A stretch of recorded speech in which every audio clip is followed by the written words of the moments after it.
Hello, I'm Don Daler, and this is 2020 in Touch. On Friday, we had a new entry in our series, Myths, Lies, and Downright Stupidity. Of the 10 myths we covered, and you won't be surprised at this one, the most talked about was gun control reduces crime. Here's John Stossel. It's about the weapons, the guns. Where did the killer get them? They're shocked at how easy it is to purchase a gun. It is simply too easy to obtain a firearm. The belief that gun control prevents gun crime is why many were upset this spring when a bombshell court ruling could put handguns back in D.C. homes. A court threw out Washington, D.C.'s 30-year ban on guns.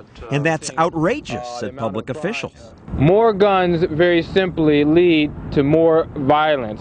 I don't know how anyone can be serious in saying that, because the gun violence went up when they banned handguns. Tom Palmer's one of the plaintiffs who sued D.C. over the right to have a gun. He's correct about gun violence going up. Since Washington's gun law passed, the murder rate actually increased, even while America's murder rate dropped. It's because guns can also save lives, says Palmer, as one saved his years ago in California. We were walking on the street, and this group of young men took really strong exception to that. They stood up. 19 or 20 young guys followed us, and they told us, we're going to kill you, they'll never find the bodies. And I turned around and showed them the business end of a pistol. Just pulling out the gun was enough to stop them. Yeah, it works. Merely having a weapon and being able to display it when I was threatened saved my life. Now you may think that carrying a gun, as Palmer did, is illegal in most of America, but it's not. Many people don't realize that today in America, in about 40 states, it is legal to carry a concealed weapon on your person.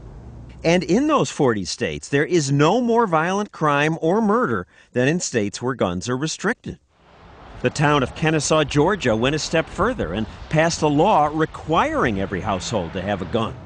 Did they then experience a crime wave? No. Well, after the city ordinance passed, there was actually a decrease in reported crime in the Kennesaw area, especially violent crime.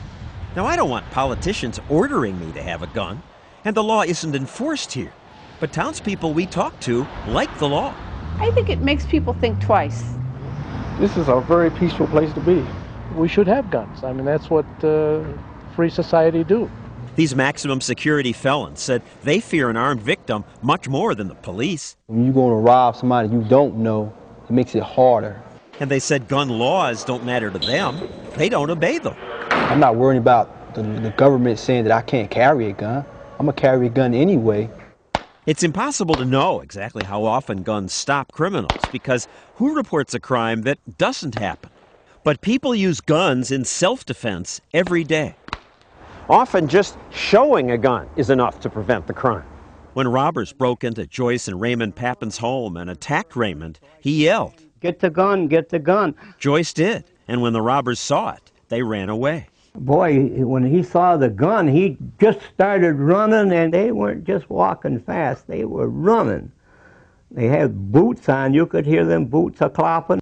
Joyce says having a gun changes the balance of power. And here's a controversial idea. Some Virginia Tech students say they wish students had been allowed to carry guns because one of them might have stopped the killer before he shot so many people. And that's what happened 5 years ago at the Appalachian School of Law. Hearing shots, 2 students went to their cars, got their guns, and helped restrain this shooter until police arrested him. One of the things that the gun does is it equalizes unequals. My mom told me when I was a young boy, because she was armed, she was never afraid. So, gun control isn't necessarily crime control. In fact, the National Academy of Sciences reviewed hundreds of studies and could not document a single gun regulation that reduced violent crime or murder. If someone gets into your house, which would you rather have, a handgun or a telephone?